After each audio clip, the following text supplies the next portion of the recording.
Hello friends, to the point में आपका स्वागत है। इस वीडियो में हम बात करेंगे अधिगम को प्रभावित करने वाले कारकों के बारे में, फैक्टर्स इन्फ्लुएंसिंग लर्निंग। तो अधिगम प्रक्रिया को बहुत सारे कारक प्रभावित करते हैं, जिनमें से निम्न प्रमुख हैं। ठीक है, विद्यार्थी से संबंधित कारक, अध्यापक से संबंधित कारक, पाठ्यक्रम से संबंधित कारक, वातावरण से संबंधित कारक, अनुदेशन से संबंधित कारक। अब हम सबसे पहले बात करते हैं विद्यार्थी से संबंधित कारकों के बारे में, फैक्टर्स रिलेटेड टू लर्नर।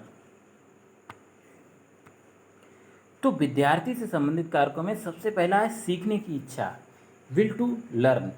आप किसी भी बच्चे को कुछ भी सिखाना चाहते हैं और बच्चा उसमें उस सब्जेक्ट मैटर में रुचि नहीं ले रहा है, ठीक है, तब तक आप उसको नहीं सिखा पाएंगे। यानी कि अधिगम सीखने की इच्छा पर निर्भर करता है। इसके बाद है शैक्षिक योग्यता, एजुकेशनल अचीवमेंट। तो अधिगम शैक्षिक योग्यता पर भी निर्भर करता है। जैसे कोई भी विषय में अगर कोई बच्चा पिछड़ा है तो उसको आप वो विषय पढ़ाएंगे तो उसमें रुचि नहीं लेगा, यानी कि उसमें अधिगम में उसे समस्या होगी। लेकिन इसकी अपेक्षा अगर कोई भी बालक की शैक्षिक योग्यता ज़्यादा है किसी विषय में, यानी कि वो उसमें होशियार है, तो वो उसमें आसानी से अधिगम करेगा, उस विषय को रुचिपूर्वक पढ़ेगा। ठीक है, अब बात है बुद्धि की। ठीक है, इंटेलिजेंस। तो अधिगम बुद्धि पर भी निर्भर करता है। जो तीव्र बुद्धि बालक होते हैं वो मंद बुद्धि बालकों की अपेक्षा कोई भी विषय वस्तु जल्दी सीख लेते हैं। इसी तरह शारीरिक स्वास्थ्य और मानसिक स्वास्थ्य। जब तक कोई भी बालक शारीरिक रूप से और मानसिक रूप से स्वस्थ नहीं होगा तब तक वो कुछ भी सीखने में रुचि नहीं लेगा, यानी कि अधिगम प्रक्रिया में भाग नहीं लेगा। अब हम बात करते हैं अध्यापक से संबंधित कारकों के बारे में, फैक्टर्स रिलेटेड टू टीचर। तो अध्यापक से संबंधित कारकों में सबसे पहला है विषय का ज्ञान, नॉलेज ऑफ द सब्जेक्ट। तो एक अच्छा टीचर कौन होता है? एक अच्छे टीचर का मतलब ये है कि उसको विषय का भी ज्ञान होना चाहिए, इसके साथ साथ कैसे वो विषय पढ़ाया जाना चाहिए, उसकी टेक्निक, उसका तरीका भी आना चाहिए। तो सबसे पहली बात तो यही है कि विषय का ज्ञान तो हो। जब तक विषय का ज्ञान ही नहीं होगा तब तक वो पढ़ाएगा क्या? जब तक आपको विषय का ज्ञान सही तरह से नहीं होगा तब तक क्या होगा, वो टीचर कॉन्फिडेंस के साथ नहीं पढ़ा पाएगा। ठीक है, तो विषय का ज्ञान होना चाहिए सही से। इसके बाद आता ही अध्यापक का व्यवहार। तो जो टीचर है उसका बिहेवियर जो है बच्चों के प्रति कैसा होना चाहिए? प्रेमपूर्ण होना चाहिए, सहानुभूतिपूर्ण होना चाहिए, तभी तो बच्चे नॉर्मली पढ़ेंगे, रुचिपूर्वक पढ़ेंगे। ठीक है, इसके बाद है शिक्षण विधि, टीचिंग मेथड। तो टीचिंग मेथड क्या होता है? शिक्षण विधि एक ऐसा, शिक्षक के हाथ में एक ऐसा हथियार जिससे क्या होता है कोई भी विषय वस्तु बच्चे को आसानी से सिखाई जा सके, ये होती है शिक्षण विधि।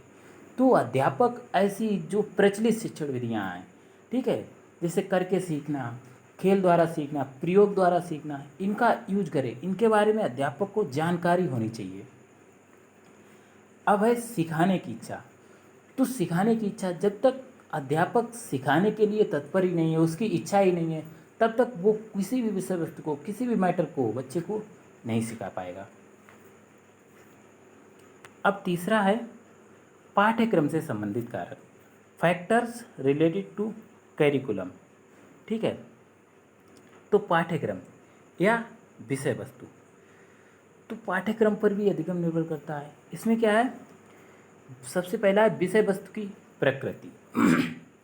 जो आपने सब्जेक्ट मैटर बनाया है उसका नेचर कैसा है? नेचर ऑफ सब्जेक्ट मैटर मतलब जो कठिन और उबाऊ अगर विषय वस्तु है तो बच्चे उसमें रुचि नहीं लेंगे। इसकी अपेक्षा विषय वस्तु कैसी होनी चाहिए? सरल होनी चाहिए, रुचिकर होनी चाहिए। ठीक है, पूर्व अधिगम। तो जब भी आप कुछ भी बच्चे को पढ़ा रहे हैं, सिखा रहे हैं, अधिगम करा रहे हैं, तो इसमें क्या होता है, प्रीवियस नॉलेज भी इम्पॉर्टेंट होती है, उससे आप रिलेट करके पढ़ाएं। जैसे बच्चों को अगर आप सपोज एक्सीलरेशन पढ़ा रहे हैं, त्वरण पढ़ा रहे हैं, ठीक है, तो उससे पहले बच्चों को प्रीवियस नॉलेज में आपको क्या पता होना चाहिए कि उनको वेग पता होना चाहिए, वेग आना चाहिए। क्योंकि जब आप त्वरण पढ़ाएंगे, एक्सीलरेशन पढ़ाएंगे, तो आप क्या कहेंगे कि वेग परिवर्तन की दर को त्वरण कहते हैं, और बच्चों को जब तक वेव ही नहीं पता है तब तक वो थर्ड कैसे पता कर पाएंगे। ठीक है, तो प्रीवियस नॉलेज भी इम्पोर्टेंट है। इसी तरह जीवन से संबंधित उदाहरण। ठीक है, जब भी कुछ भी आप पढ़ा रहे हैं तो जो एग्जाम्पल दिए जाते हैं, नॉर्मली पढ़ाने का अच्छा तरीका तो यही है कि आप एग्जाम्पल देकर पढ़ाएं, और एग्जाम्पल भी ऐसे होने चाहिए जो जो हमारी दैनिक जीवन है, ठीक है, इससे रिलेटेड होने चाहिए, दैनिक जीवन से जो मेल खाते हों। क्योंकि जो एग्जाम्पल दैनिक जीवन से रिलेटेड होंगे तो उनके द्वारा सीखा गया ज्ञान जो है स्थायी होगा। नेक्स्ट बात करते हैं वातावरण से संबंधित कारकों के बारे में, फैक्टर्स रिलेटेड टू एनवायरनमेंट। ठीक है, तो वातावरण में भौतिक वातावरण, पारिवारिक वातावरण और सामाजिक वातावरण। अब सबसे पहले हम बात करते हैं भौतिक वातावरण। भौतिक वातावरण स्वस्थ होना चाहिए, मतलब क्या है, जहाँ पर बालक अध्ययन कर रहा है, जहाँ पर सीख रहा है, वहाँ पर साफ सफाई होनी चाहिए, स्वच्छ वायु होनी चाहिए, प्रकाश होना चाहिए। ठीक है, अब इसके बाद बात आती है पारिवारिक वातावरण। तो पारिवारिक वातावरण भी शांतिपूर्ण होना चाहिए, सौहार्दपूर्ण होना चाहिए, कलहपूर्ण नहीं होना चाहिए। अगर परिवार में कलह है तो कोई भी बच्चा पढ़ने में रुचि नहीं लेगा, अधिगम में रुचि नहीं लेगा। नेक्स्ट है सामाजिक वातावरण।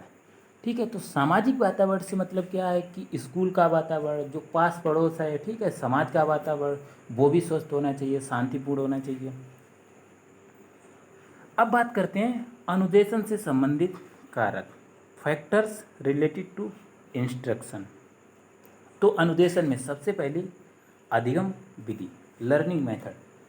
तो अधिगम विधि जो है पॉपुलर होनी चाहिए। जैसे अगर कोई बड़ी कक्षा है तो बड़ी कक्षा के लिए टीचर को क्या करना चाहिए, स्क्रीन वगैरह लगानी चाहिए, साउंड वगैरह लगानी चाहिए, जिससे बच्चे उसमें रुचि लें। ठीक है, नेक्स्ट है अभ्यास।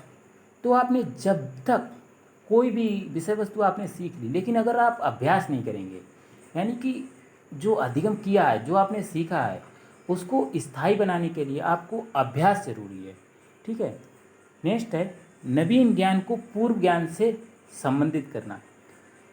तो जो आपकी न्यू नॉलेज है उसको प्रीवियस नॉलेज से रिलेट करके पढ़ना।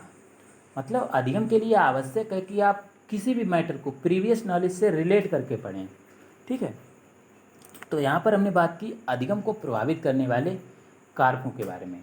उम्मीद करते हैं आप लोगों को वीडियो पसंद आई होगी। आप लोग हमें कमेंट बॉक्स में ज़रूर बताइएगा आपको हमारी ये वीडियो कैसी लगी। नेक्स्ट वीडियो में हम बात करेंगे अधिगम के सिद्धांतों के बारे में। Thanks for watching.